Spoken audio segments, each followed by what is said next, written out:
En enero del año 2000, Fox estrenó en temporada baja, cuando nadie espera que una serie funcione, una comedia sobre una familia caótica de clase media y un niño genio que no quería serlo. Nadie apostaba por ella, no tenía risas grabadas, no seguía ninguna de las reglas de la televisión de la época, y su protagonista era un joven actor de 13 años que casi no fue a la audición porque tenía un comercial de Pizza Hut ese día. Ese primer episodio lo vieron 22.4 millones de personas, y la serie, que todos pensaron que era solo una comedia familiar, resultó ser algo mucho más específico. Una crítica social disfrazada de risas sobre la clase media, el sueño de la movilidad social y por qué el sistema está diseñado para mantenerte exactamente donde estás.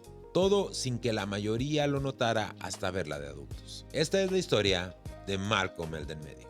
Malcolm.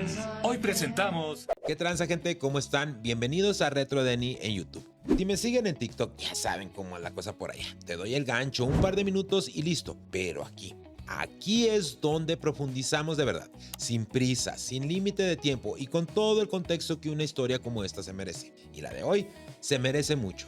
Así es que si es tu primera vez por acá, suscríbete, dale like, me ayudas un chingo. Y si ya me conoces, ya sabes qué hacer. ¡Vámonos! Para entender por qué Malcolm en medio fue tan específica, tan personal, tan diferente a todo lo demás que había en televisión, hay que empezar con la persona que la creó. Linwood Boomer nació el 9 de octubre de 1955 en Vancouver, Columbia Británica, Canadá. Era el tercero de 4 hijos varones de una familia de clase media baja. Sus propias palabras sobre su infancia dan una idea bastante clara de qué tipo de hogar era. En una entrevista con la televisión Academy Foundation, describió a su madre como alguien que caminaba desnuda por la casa y que le afeitaba el pelo de la espalda a su padre en el desayuno.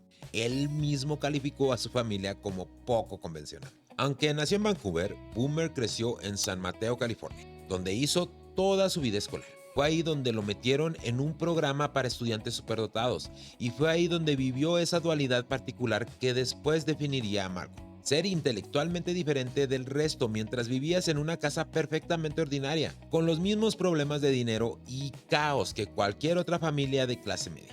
Boomer ha dicho en entrevistas que Malcolm no es exactamente él, que el Malcolm de la serie es una versión mucho más simpática de lo que él fue en realidad. Sus palabras exactas: básicamente tomé a un tipo egocéntrico y antagonista, que era yo, y lo convertí en un excéntrico encantador. Era un chico problemático con muy pocas habilidades sociales que no conectaba con la gente a su alrededor. Le decía estúpido al director y discutía con mis maestros. Ese detalle importa, porque significa que Malcolm el del medio no es nostalgia romántica sobre la infancia. Es una versión más amable de algo que Boomer vivió en verdad, filtrada por décadas de perspectiva adulta. Antes de crear Malcolm, Boomer tuvo una carrera como actor, y aquí vale la pena ser precisos. Su papel como actor más importante fue en La Casa de la Pradera, la serie clásica de NBC. Boomer se unió al elenco en 1978 interpretando a Adam Kendall, el maestro que se casó con Mary Ingalls y que quedó ciego después de un accidente. Estuvo en la serie hasta 1981 y ese rol fue el que lo puso en el mapa como actor. También apareció como invitado en otros shows de la época, incluyendo El Crucero del Amor y La Isla de la Fantasía, que en esos años eran básicamente el destino obligatorio de cualquier actor de televisión que quisiera mantener trabajo entre proyectos grandes. Pero Boomer claramente estaba más interesado en contar historias que en estar frente a la cámara. A mediados de los 80 hizo la transición a escritor y productor, trabajando en series como Night Court y Silver Spoons. Después trabajó como escritor y productor en La Tercera Roca del Sol. A finales de los años 90, Boomer llegó a 20th Century Fox con una propuesta que llevaba años dando vueltas en su cabeza: una comedia sobre un niño genio atrapado en una familia disfuncional de clase media, sin risas grabadas, con una sola cámara y con el protagonista hablando directo a la cámara para compartir sus pensamientos con la audiencia. Fox le dio luz verde para producir el piloto. Para el papel de Malcolm, eligieron a Frankie Muniz. Muniz nació en diciembre de 1985, lo que significa que tenía 13 años cuando audicionó, y filmó el piloto en 1999. Cumplió 14 años apenas un mes antes del estreno en enero del 2000. Hay una anécdota que dice mucho sobre cómo llegó al papel. Casi no fue a la audición porque tenía programado un comercial de Pizza Hut ese día y lo consideraba su gran oportunidad. Decidió ir a la audición de todas formas. Llegó frustrado y apresurado, y esa energía de irritación que traía encima fue exactamente lo que los productores necesitaban para el personaje. Para Hal, el padre, eligieron a Bryan Cranston. En ese momento, Cranston era conocido principalmente por papeles secundarios cómicos. No era una estrella. Su trabajo más conocido hasta ese punto había sido en Seinfeld, donde había aparecido en varios episodios como el dentista Tim Watt. Para Lewis, la madre, eligieron a Jane Kaczmarek, actriz con una carrera sólida en teatro y televisión, pero también sin un nombre masivo. Era un elenco de actores talentosos, pero sin el peso estelar que normalmente se usaba para vender una comedia nueva, y eso funcionó perfectamente para la serie. Aquí está el detalle técnico que más impacto tuvo en la historia de la televisión. En el año 2000, las comedias de televisión en horario estelar y con audiencias masivas tenían un formato casi universal. Múltiples cámaras, público en vivo, risas grabadas y escenas filmadas como si fueran obras de teatro. Friends lo hacía así, Seinfeld lo hacía así, Frasier lo hacía así. La comedia de una sola cámara sin risas grabadas no era nueva. Shows como Los Años Maravillosos en 1988 o The Larry Sanders Show en 1992 ya lo habían hecho, pero eran casos de nicho, series de culto o de cable. Lo que nadie había demostrado todavía era que ese formato pudiera ser un éxito masivo de audiencia en horario estelar en una cadena comercial grande. Eso es exactamente lo que Malcolm demostró. El 9 de enero del 2000, el episodio piloto fue visto por 22.4 millones de personas, el mayor estreno de comedia en la historia de Fox desde Los Simpson. El segundo episodio, una semana después, lo vieron cerca de 26 millones. Para un show en temporada baja con un elenco desconocido, en un formato que la sabiduría convencional de la industria decía que no funcionaría en horario estelar, esos números eran históricos. Y la consecuencia fue permanente. Malcolm mostró a las cadenas grandes que una comedia de una sola cámara sin risas grabadas podía ser un éxito masivo de audiencia. Eso abrió la puerta para todo lo que vino después. Arrested Development, The Office, Parks and Recreation, Modern Family y prácticamente todas las comedias de éxito de los últimos 20 años. La premisa era simple en papel, pero brillante en ejecución. Malcolm tiene alrededor de 9 años cuando arranca la serie. En el episodio piloto descubre que tiene un coeficiente intelectual de 165, técnicamente un genio. Lo cambian a una clase especial para estudiantes superdotados, los Craneborns, llena de niños que son constantemente molestados por el resto de la escuela. El problema, Malcolm no quiere ser especial, quiere ser normal. Y para empeorar las cosas, lo que menos tiene en casa es normalidad. Su padre, Hal, es un hombre fundamentalmente bien intencionado, pero con la madurez emocional de un adolescente. Disfruta de los proyectos absurdos, evita los conflictos y tiene una devoción por Luis que en muchos episodios es más de pareja joven enamorada que de padre de familia establecido. Su madre Luis es la fuerza gravitacional alrededor de la cual orbita todo. Grita, explota, impone reglas que a veces parecen arbitrarias y gobierna la casa con una energía que agota a todos a su alrededor. Pero la serie nunca la presenta como una villana. Luis es alguien quien está permanentemente al límite de sus recursos económicos, emocionales, físicos, y que aún así mantiene todo unido porque si ella no lo hace, nadie más lo hace. Francis, el hermano mayor, fue enviado a una escuela militar porque sus problemas de conducta se salieron de control. Su arco en la serie es de alguien que gradualmente va encontrando quién es, lejos de la familia y de las expectativas que lo ahogaban en casa. Reese es el hermano entre Francis y Malcolm. Un chico que no brilla académicamente y que compensa esa sensación con una agresividad constante. Pero la serie también le da capas. Reese tiene un talento natural para cocinar que ni él mismo sabe qué hacer con él. Y Dewey, el menor, que parece el más inocente de todos, pero que resulta ser el más observador y artísticamente talentoso de los hermanos. Aquí está el elemento que más se pierde cuando ves la serie de niño y que más impacta cuando la ves de adulto. Malcolm el del medio es una serie sobre la clase media baja en Estados Unidos y nunca deja que olvides lo que eso significa en la práctica. Lewis trabaja en una farmacia. Hal trabaja en una oficina, un trabajo que nunca se describe con mucho detalle, lo cual en sí mismo es un comentario. Es el tipo de trabajo que no tiene glamour, que no tiene una historia de ascenso interesante, que simplemente existe para pagar cuentas. Viven en una casa pequeña, en un vecindario que tampoco es lo que ninguno de ellos habría elegido si hubieran tenido más opciones.